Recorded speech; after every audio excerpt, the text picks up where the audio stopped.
God's promise cannot be derailed by our brokenness. In our passage today, Paul outlines the way in which Abraham received a covenant from God to be blessed to be a blessing to the nations. This promise was made to Abraham and to his descendant, which Paul takes to ultimately be Christ, the fulfillment of the covenant.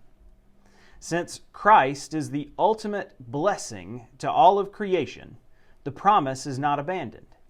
Even though between Abraham and Christ there were continual breakings of the covenant by the people of God.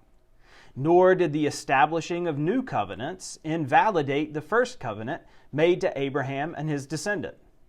Within our life of faith, as individual disciples, this same faithfulness is demonstrated by God toward us.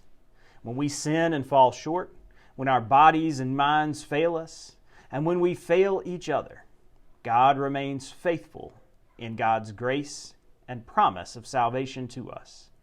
God's mercy and salvation are poured out on us when we believe, and even when our brokenness makes itself known in our life, in the life of our loved ones, and in our communities of faith.